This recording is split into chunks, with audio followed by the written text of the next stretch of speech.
Hey YouTube, it's your girl, Dr. J, and I am back doing a video response to the usual at-home P, who asked me some really great questions on my How to Avoid Homeschool Burnout video. So I wanted to come back and do a video response and address some of those questions. One of the first questions or things that you talked about in the comment section was that you kind of have felt like there was a need to follow the curriculum just to make sure that your children didn't miss anything that they needed to learn. And that's a very common, idea and a very common reasoning why a lot of people use curriculum. To make sure that, my children learn what they're supposed to know when they're supposed to know it. But really, it really takes us kind of, breaking out of the mold of what traditional education has told us, because it just doesn't hold up over time. I'm going to give you the secret to the absolute one thing. If you make this your absolute priority in your homeschool, your children will have success. And that is, if you make priority number one, teaching your children how to learn. That's it. Teaching them how to learn. If your children know how to learn, the best way that they learn, how to get information efficiently and effectively, how to use the information that they get, how to make connections between what they already know and new information that they're getting, how to apply what they already know to new situations. If they can be good at that, everything else will take care of itself. I promise you. Okay. Teaching your children how to learn. Then it's not about just filling them with more and more and more information. It's letting them know, okay, this is what we need to know now. And then they go out and they find for themselves how to get that information, so that not only do they learn it in the moment, but they can retain it, recall it, and use it whenever it is necessary. So, teaching your children how to learn. Priority number one. There are two curriculum areas, and only two curriculum areas, that I think are a requirement for all children. That is becoming a great reader and math. What I mean by becoming a great reader: a lot of times people will say, well, my child is in the first grade and they're reading at the third grade level. My child is in the second grade and they're reading at the 10th grade level. That doesn't matter. Okay. What you want to make sure that your children can do is read anything. I don't care if it is a newspaper, a magazine, a textbook, a peer-reviewed scholarly journal article, a technical book or technical journal. If they can sit down, read it, comprehend what they are reading, remember what they read, and apply that knowledge, that is a good reader. That is what you want your children to become, great readers. It does absolutely start with basic phonics, and it goes up from there. Reading is not something that you teach until your child can, read a book at the third grade level and you stop. You stick with it and you stay with it, because you want your child to become an excellent reader. Not just, reading effectively, but reading efficiently, reading fluently, having some speed with their reading, but not forsaking comprehension. Okay. Second area is math. I don't mean all of math. I mean making sure that your children know well how to do calculations using the four basic functions: addition, subtraction, multiplication, and division. If your children learn those four basic functions, they will do well in math. The reason is because that we know of, those are the only four things you can do with numbers. You can add them, you can subtract them, you can multiply them and divide them. What are exponents? Multiplication. Okay. Factor, doing factors, multiplying and dividing fractions, all that other kind of stuff. Four basic functions. So you start with the younger ones with making sure they understand addition deeply, making sure they understand subtraction deeply, and then move on from there. As they get older, of course, you'll make it more and more complex. You'll make it, they'll start to get introduced to algebraic equations and geometry and calculus and all that kind of stuff. But if they can keep in their mind, all I have to do is figure out, am I adding, subtracting, multiplying, or dividing, and in what order, in what rule, that's all they need to know. So concentrate on the 4 basic functions of math, making sure your children do that well, and becoming great readers. Now, some people do have testing. Some states have required testing. Some parents do optional testing. When it comes to testing, big thing with testing is that all your child needs is 8 to 12 months notice of what is going to be on that test, and you can begin to prepare them for those tests. For lower stakes testing, that's going to be grade level testing that's required by your state. Your child really just needs to be in the top half.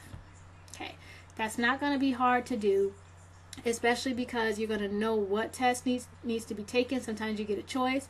There's always going to be study guides. There's always going to be samples of the test. You go over it. You say, okay, this stuff I know my child knows. This stuff we need to work on, and you work on those things.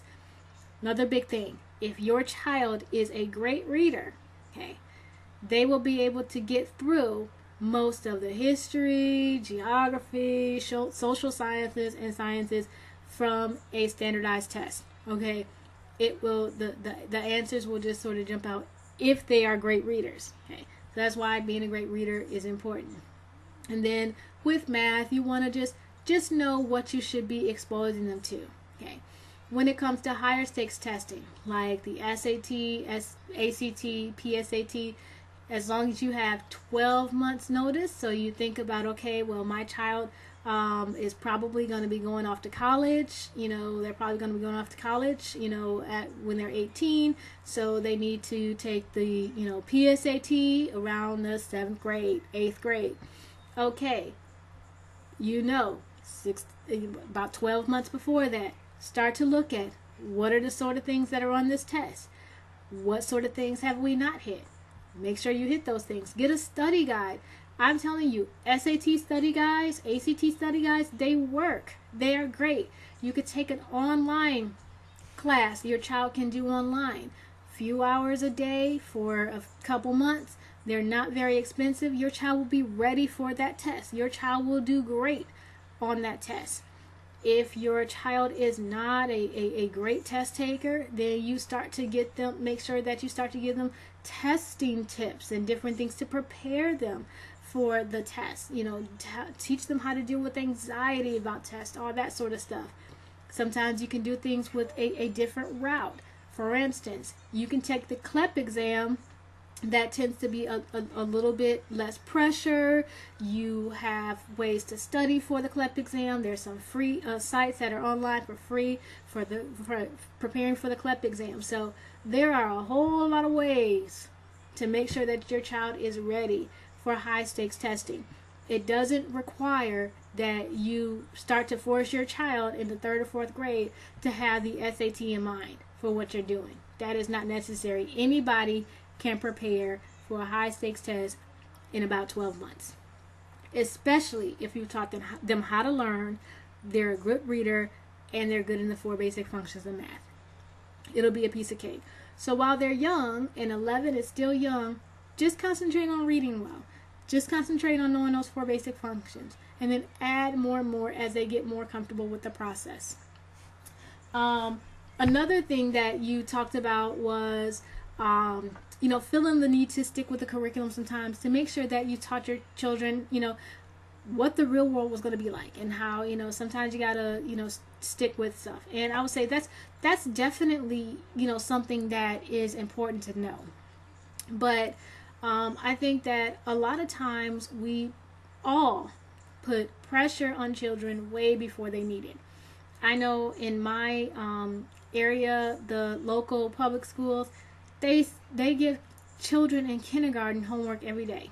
They said, to prepare them for the real world, to prepare them for what it's going to be like in high school. And you go, they're 5, they're 6. Do they really need to be prepared for what it's going to be like in high school at 6 years old? And so it's just, always remember that you only get to be a kid once, just once.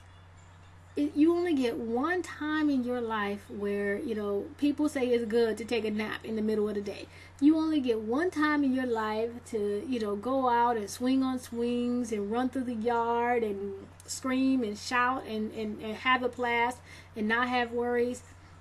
A lot of the things that I do is all about protecting my children's childhood, because I know that, grown-up life sometimes sucks, y'all. It's not fun. And I want my children to savor this time where they don't have any worries, cares, bills, nothing like that. So I'll say that, maturity comes from the handling of new and different life experiences.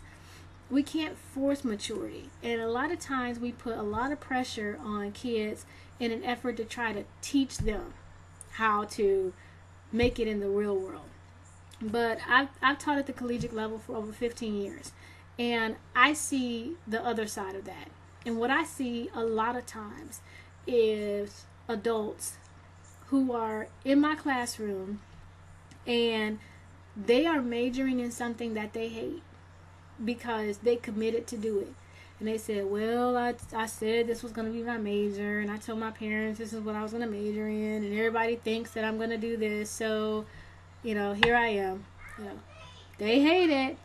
They know they don't want to do that job, but they're, 20, 24, 25 years old, and they have committed to a life of misery because they've been told that's maturity. Doing what you hate. Even if you're committing to do what you hate for the rest of your life, that's maturity. And that's what they have in their head. And they have, their parents have no idea how much they're suffering. Their parents have no idea what their adult child is thinking. I also see a lot of people who are coming back into my classroom at 30 and 40 and 50 years old because they said they finally got the courage to do what they want to do. And they wish they had the courage when they were in their 20s to say, you know what, I don't want to do that. This is what I want to do. Now, of course, we want, you got to make, good decisions. You can't say, well, what I'm going to do is I'm going to, major in underwater basket weaving. That's fine if you're independently wealthy right now. You can major in that, and that's cool. Of course, you have to, be able to pay your bills. But you shouldn't be, committing to a life of misery just to pay your bills. So I just want to say that, just make sure that your kids have time to be a kid. And I've not seen a lot of homeschool students in my classroom that did not have the skills necessary to make it in life. I don't think I've ever encountered one homeschool student that I felt didn't have the tools necessary to make it in life in my college classroom. And I've had a lot of homeschool students over the years. So I would say just let them be kids, and they're gonna. Life has a way of just growing you up, And no, we don't want our kids to have to suffer a lot of stupid stuff, but everybody's got to suffer some stupid stuff.